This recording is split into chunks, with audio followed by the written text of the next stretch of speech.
BJP देश की संप्रभुता को कितनी अहमियत देती है, बीजेपी की ओवरऑल राजनीति किस स्तर पर पहुंच गई है। दोस्तों, जब मैं बीजेपी कह रहा हूं तो समझिए प्रधानमंत्री नरेंद्र मोदी की बात कर रहा हूं, क्योंकि इस वक्त बीजेपी उनसे ही है। तो बीजेपी अगर जीतेगी तो क्रेडिट मोदी को, हारी तो उसका क्रेडिट उन्हें ही मिलना चाहिए। सरकार अगर अच्छा काम करती है तो क्रेडिट मोदी को मिलता है, मिलना भी चाहिए। अगर हारती है तो उसका क्रेडिट भी मोदी के हवाले होना चाहिए। जीत का तो दोस्तों मोदी को क्रेडिट बीजेपी सरकार में मिलता है, लेकिन हार और नाकामियों के लिए कोई और जिम्मेदार होता है। लेकिन मैं ऐसा बिल्कुल नहीं करने वाला हूं। तो महिला सम्मान और देश की संप्रभुता को लेकर बीजेपी की सोच कैसी है, मैं आपके सामने प्रॉपर तरीके से रखूंगा। नमस्कार दोस्तों, मैं हूं प्रवीण सानी। दोस्तों, ये अपने आप में अफसोसजनक है, हम उसके सामने झुक गए। हमारी सरकार ने आधी आबादी का अपमान करने में जरा सी भी देर नहीं लगाई। पीएम मोदी ने ये सोचने की जहमत नहीं उठाई, वो जो स्टैंड ले रहे हैं वो एक तरह से देश की आधी आबादी का अपमान है। पीएम मोदी ने दोस्तों नारी सशक्तिकरण की बात करके बिहार विधानसभा चुनाव से पहले 21 लाख महिलाओं के अकाउंट में 10,000 रुपये ट्रांसफर किए और फिर ये कहने लगे नारी शक्ति को इससे मजबूती मिलेगी। हालांकि कईयों को लगा ये मोदी जी ने बिहार की महिलाओं को रिश्वत दी, जिसमें से मैं भी एक हूं। अब इसे पीएम मोदी ने भी एक तरह से स्वीकार कर लिया। वोट पाने के मकसद से वास्तव में उन्होंने रिश्वत दी। महिलाओं के सशक्तिकरण से ना तो उनका और ना ही उनकी बीजेपी का कोई लेना देना है। दोस्तों, जब मैं ऐसा कह रहा हूं तो इसके पीछे मेरे पास एक पर्याप्त वजह है। पिछले 24 घंटे में मैंने जो देखा उसके आधार पर मैं ये कह रहा हूं। मोदी सरकार ने दोस्तों न सिर्फ आधी आबादी का अपमान किया, इसके साथ ही भारत की नारी शक्ति को दुनिया के स्तर पर कमतर करके दिखाया। पता नहीं मोदी सरकार की विदेश नीति दया की पात्र क्यों बन गई। पता नहीं सरकार ऐसा फैसला कैसे ले पाती है। क्या सोचती और विचारती नहीं है? क्या मूल्यांकन नहीं करती है कि जो निर्णय लिया है उससे लोगों के अंदर भयंकर वाला गुस्सा पनपेगा? क्या सरकार को ऐसा लगता है कि फैसले ले लो, जिसको जो कहना है कहने दो, अपनी सेहत पर कोई असर नहीं पड़ने वाला है? वास्तव में जो फैसला लिया है वो हैरान करने वाला है। मुझे दोस्तों 24 दिसंबर 1999 की याद आती है, जब भारतीय एयरलाइंस के विमान को आतंकियों ने हाईजैक कर लिया और IC 814 विमान को कंधार ले गए। यात्रियों को बचाने के लिए वाजपेयी सरकार को 3 आतंकी छोड़ने पड़े थे। इन आतंकियों को लेकर जसवंत सिंह ही कंधार गए थे। विदेश मंत्री रहते हुए उनके इस फैसले की काफ़ी आलोचना हुई थी। साल 2025 में भी ठीक इसी तरह की घटना हुई थी। हालांकि चेहरे अब बदल गए हैं।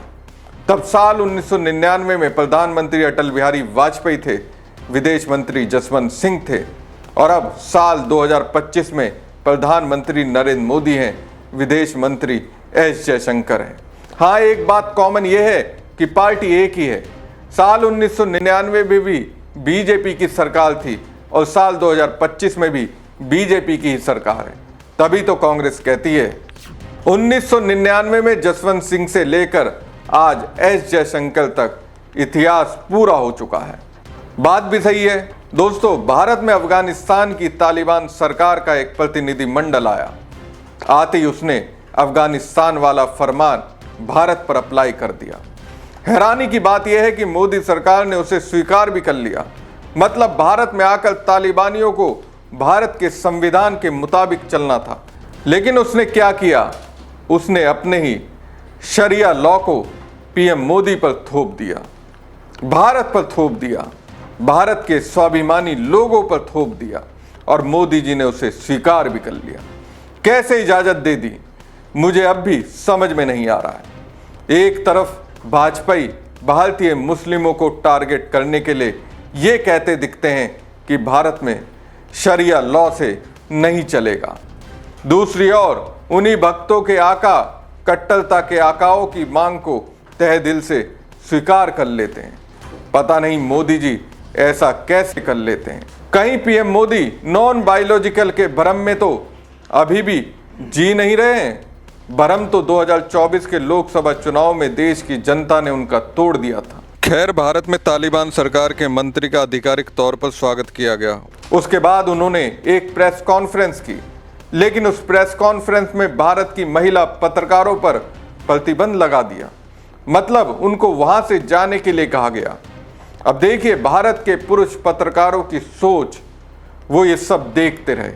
कायदे से उठकर उन लोगों को भी चले जाना चाहिए था, लेकिन नहीं गए।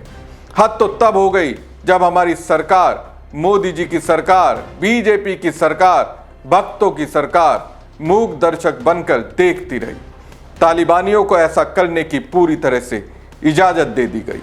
पता नहीं पीएम मोदी और विदेश मंत्री जयशंकर किस अवस्था में उस वक्त थे। जिस भी अवस्था में थे, उन्हें ऐसा कतई नहीं करना चाहिए था।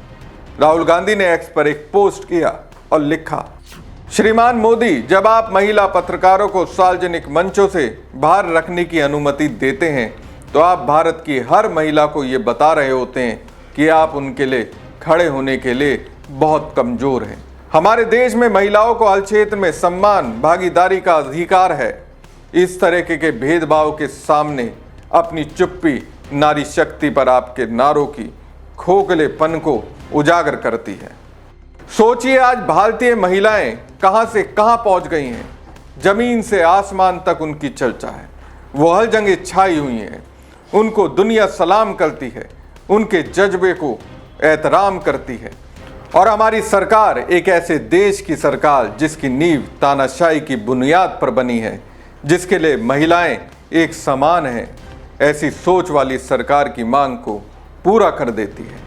तालिबानी मंत्री कहता है उनकी प्रेस कॉन्फ्रेंस में महिलाएं नहीं चाहिए, और साहब कहते हैं ठीक है, आपका आदेश सिर आंखों पर। मतलब मोदी जी नारी शक्ति को कैसे भूल गए? क्या राहुल गांधी जो कहते हैं प्रधानमंत्री नरेंद्र मोदी देश के सबसे कमजोर प्रधानमंत्री है, वाकई में उनके फैसले से ऐसा ही दिखता है? कांग्रेस महासचिव प्रियंका गांधी ने एक्स पर पोस्ट करते हुए लिखा, प्रधानमंत्री नरेंद्र मोदी जी, कृपया तालिबान के प्रतिनिधि के भारत दौरे पर आयोजित प्रेस कॉन्फ्रेंस से महिला पत्रकारों को हटाए जाने पर अपनी स्थिति स्पष्ट करें।